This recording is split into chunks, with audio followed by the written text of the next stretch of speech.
Hello friends, आज मैं आपको आयुर्वेदिक के पेशे से जिन लोगों की रनी नोज़ यानी बहती हुई नाक और साथ में छींकों के साथ साथ नाक बहती भी हो रही है।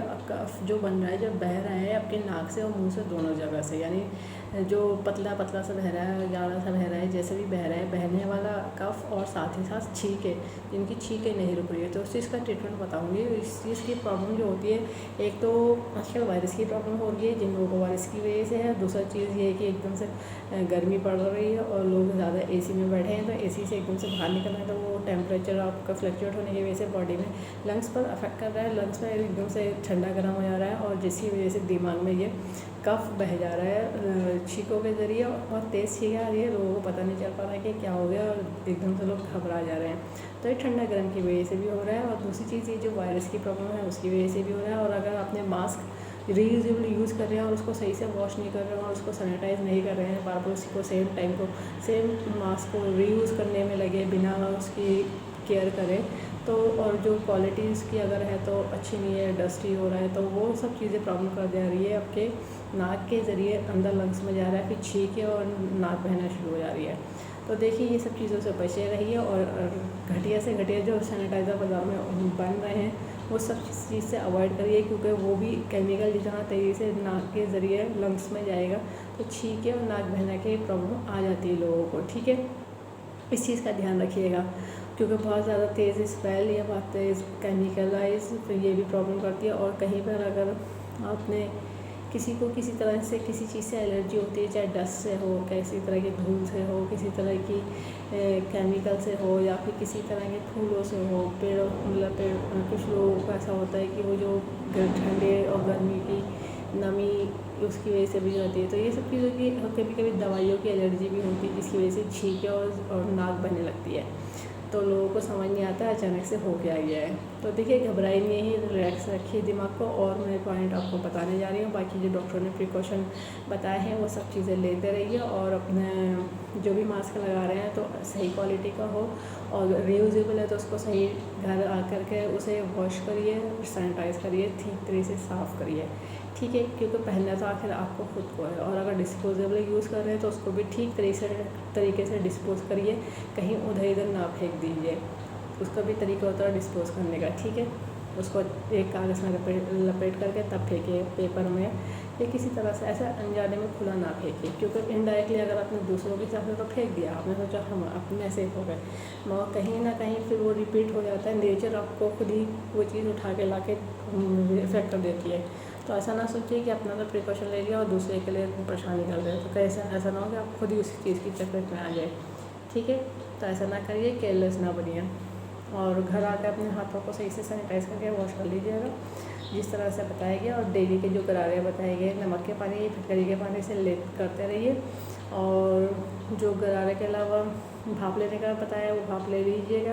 अगर गले में कोई परेशानी है तो उसका मैंने पॉइंट बताया रखे हैं, वो लगा सकते हैं। फीवर है तो उसके पॉइंट मैंने बता रखे हैं, वो लगा सकते हैं। किसी भी और तरह की प्रॉब्लम है तो उस पर डायग्नोस होने के बाद ही पॉइंट को डिसाइड करा जाता है, और रिपोर्ट के बाद ही डिसाइड करा जाता है कि प्रॉब्लम क्या आई है। क्योंकि कभी कभी डी डायमर या निमोनिया, या फिर जैसे लंग्स कंजेशन हो रहा है, या फिर क्या कहते हैं हार्ट की प्रॉब्लम आ रही है, तो उसके हिसाब से पॉइंट अलग से सेपरेट एड ऑन किया जाता है। हर किसी की बॉडी के हिसाब से अलग अलग डायग्नोस होता है।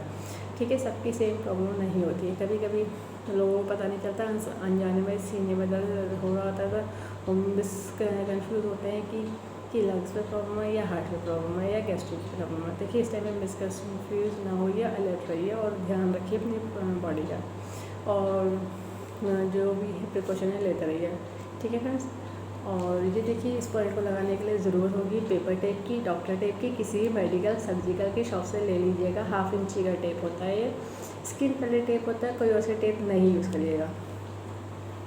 अब देखिए, इस पॉइंट को लगाने के लिए आयुर्वेदिक के विषय में ये ब्यूअर मैग्नेट होती है, एक तरह से येलो और एक तरह से वाइट होती है।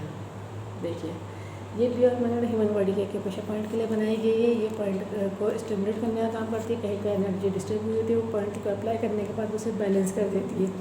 तो ब्यूअर मैग्नेट के अलावा कोई और से मैग्नेट नहीं यूज़ करिएगा। जिनको नॉलेज है तो उनको तो ये पता है ब्यूअर मैग्नेट होती है, और जिनके पास ब्यूअर मैग्नेट नहीं है वो लोग मेथी दाना ले लीजिए। मेथी दाना भी सेफ है, कोई साइड इफेक्ट नहीं है। मेथी दाना फेनिग्रीक सीड कहलाती है, हर घर में मिल जाती है, खाने वाला है, मोटे मोटे दाने उसमें से छाट लीजिए पॉइंट पर लगाने के लिए। और जब तक आपको बी ऑयल मैग्नेट अरेंज कर सकते हैं कर लीजिए।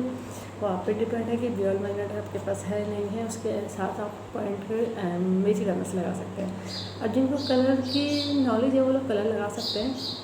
हर पॉइंट का अलग अलग कलर होता है, हर डिज़ीज़ के अकॉर्डिंग होता है और हर डिज़ीज़ के अकॉर्डिंग वो पॉइंट का ड्यूरेशन होता है। ठीक है, बाकी लोग कलर नहीं लगाइएगा, मार्क नहीं करिएगा। पॉइंट को अप्लाई करने के लिए मैंने मार्क करके दिखा रही हूँ। पॉइंट TCM के हैं, जिन्होंने TCM पढ़ी है वो लोग समझ जाएंगे। TCM मेरिडियन का चार्ट आपको ऑनलाइन गूगल सर्च करने पर ईजिली मिल जाएगा।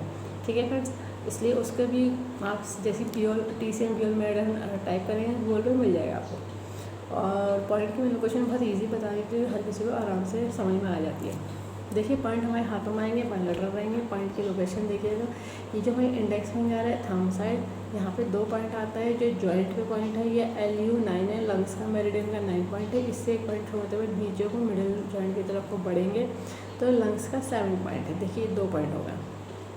ठीक है, अच्छा एक पॉइंट हमारे थंब में, ये जो उठा हुआ हिस्सा है इससे ऊँचे और ऊपर से सीधी लाइन सेंटर से आएंगे तो ये पॉइंट हमारे पे बीच में आ जाता है। इस पॉइंट का नाम होता है GV गवर्निंग मसल का 24 पॉइंट है। देखिए ये उठा हुआ हिस्सा है और ऊपर से ये जो टिप है, टिप से ये दोनों को हाफ कर लीजिए तो यहाँ पे आपको पॉइंट मिल जाएगा। ठीक है, अब एक पॉइंट हमारे थंब में बैक साइड जो लोअर जॉइंट है, लोअर जॉइंट में जो बोन इंडेक्स फिंगर की तरफ है, तो यहाँ पे देखिए जिसको लगा रहे हैं इस बोन के पास से 2 उंगली रखिएगा तो ये पॉइंट आ जाएगा आपका UB13, यूरिनरी ब्लैडर का 13 पॉइंट है। एक पॉइंट आपके मिडिल फिंगर में, मिडिल जॉइंट में इंडेक्स फिंगर की तरफ मिडिल जॉइंट से स्लाइटली देखिए टर्न करा हुआ है ST36। ठीक है, ये पॉइंटों को तो सीडेड करना है। सीडेड करने का तरीका ये रहता है, बी ऑयल मैग्नेट आपके पेपर टिप में से येलो दिखनी चाहिए, इसका अपोजिट कलर दिखेगा वाइट है। अब मैं एक पॉइंट अप्लाई करके दिखा दे रही हूँ, बाकी पॉइंट आप अपने आप अप्लाई कर लीजिएगा। दोनों हाथों में लगेंगे, ये देखिए सीडेड कर दिया है। अब देखिए मैंने दूसरे हाथ में कोई कलर नहीं लगाया, मार्क नहीं करा है, तो मैं इस हाथ में मेथी दाना अप्लाई करके दिखा रही हूँ लोकेशन के अकॉर्डिंग। ये देखिए मेथी दाना अप्लाई कर दिया है और मेथी दाना को प्रेस करा जाता है, प्रेशराइज़ करा जाता है। जब भी टाइम मिले से प्रेशराइज़ कर दीजिएगा। बी ऑयल मैग्नेट को प्रेशराइज़ नहीं करा जाता है, 12 से 14 घंटे लगा कर रखे, डेली लगाइए जब तक ये प्रॉब्लम है। उसके बाद भी 1-2 दिन एक्स्ट्रा लगा लीजिए ताकि अगर कोई भी तरह का वायरस बॉडी के अंदर आया हुआ होगा जो छींके वीके बना रहा है उसको रिमूव कर देगा नेचुरल तरीके से। ठीक है फ्रेंड्स, पानी अच्छे से पीजिएगा, 3 लीटर हर एडल्ट को पीना होता है, रिक्वायर्ड होता है बॉडी के अकॉर्डिंग डेली। खाने के साथ पानी नहीं पीना, ये चीज़ का ध्यान रखिएगा। जो भी खाना खाइए मस्टर्ड ऑयल का खाइए, रिफाइंड ऑयल खाने से बचिएगा। इस वीडियो को ज़्यादा से ज़्यादा शेयर करिए, सब्सक्राइब करिए, लाइक करिए ताकि लोगों को पता चल जाए आयुर्वेद के पीछे से सभी तरह के डिजीज़ को ट्रीट करते हैं, क्योर करते हैं, रूट कॉज को ठीक कर देते हैं। फ्यूचर में दोबारा से प्रॉब्लम नहीं आती है। बस अपनी लाइफ स्टाइल को ठीक रखना होता है तो सारी प्रॉब्लम ख़त्म हो चुके होते हैं। ठीक है फ्रेंड्स, और ज़रूरत से ज़्यादा चाय नहीं पीजिएगा, ज़रूरत से ज़्यादा कॉफ़ी नहीं पीजिएगा, ज़रूरत से ज़्यादा नमकीन नहीं खाइएगा, ज़रूरत से ज़्यादा आर्टिफिशियल मीठा भी नहीं खाइएगा। जो चीनी वाली चीज़ें होती हैं उस चीज़ को अवॉइड करिए। ठीक है, और take care of your health है, take care of your family health. Prevention is better than cure. Thank you.